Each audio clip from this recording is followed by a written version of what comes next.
بسم اللہ الرحمن الرحیم اقترب للناس حسابهم وهم في غفلة معرضون ما يأتيهم من ذكر من ربهم محدث إلا استمعوه وهم يلعبون لاهية قلوبهم وأسروا النجوى الذين ظلموا هل هذا إلا بشر مثلكم أفتأتون السحر وأنتم تبصرون قال ربي يعلم القول في السماء والأرض وهو السميع العليم بل قالوا أضغاث أحلام بل افتراه بل هو شاعر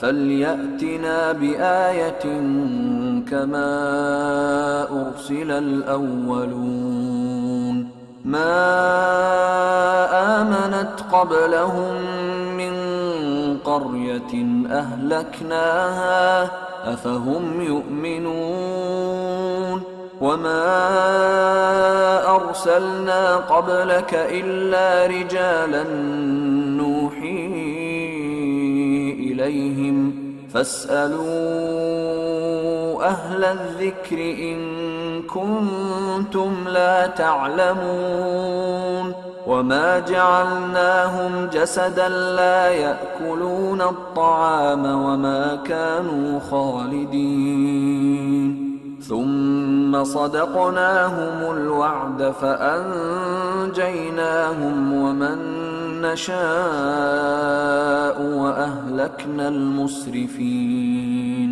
لقد أنزلنا إليكم كتابا فيه ذكركم أفلا تعقلون شروع اللہ کا نام لے کر جو بڑا مہربان نہایت رحم والا ہے۔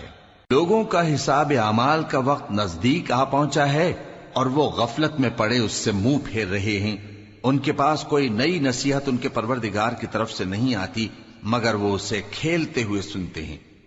ان کے دل غفلت میں پڑے ہوئے ہیں اور ظالم لوگ آپس میں چپکے باتیں کرتے ہیں کہ یہ شخص کچھ بھی نہیں مگر تمہارے جیسا آدمی ہے، تو تم آنکھوں دیکھے جادو کی لپیٹ میں کیوں آتے ہو؟ پیغمبر صلی اللہ علیہ وآلہ وسلم نے کہا کہ جو بات آسمان اور زمین میں کہی جاتی ہے میرا پروردگار اسے جانتا ہے اور وہ سننے والا ہے، جاننے والا ہے۔ بلکہ ظالم کہنے لگے کہ یہ قرآن پریشان باتیں ہیں جو خواب میں دیکھ لی ہیں، نہیں بلکہ اس نے اس کو اپنی طرف سے بنا لیا ہے، نہیں بلکہ یہ ایک شاعر ہے۔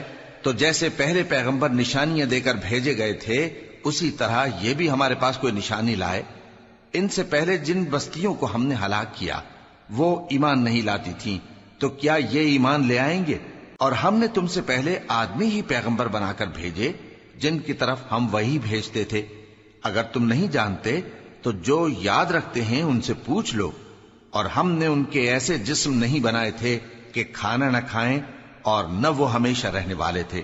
پھر ہم نے ان کے بارے میں اپنا وعدہ سچا کر دیا تو ان کو اور جس کو چاہا نجات دی اور حد سے نکل جانے والوں کو ہلاک کر دیا۔ ہم نے تمہاری طرف ایسی کتاب نازل کی ہے جس میں تمہارا تذکرہ ہے، کیا تم نہیں سمجھتے؟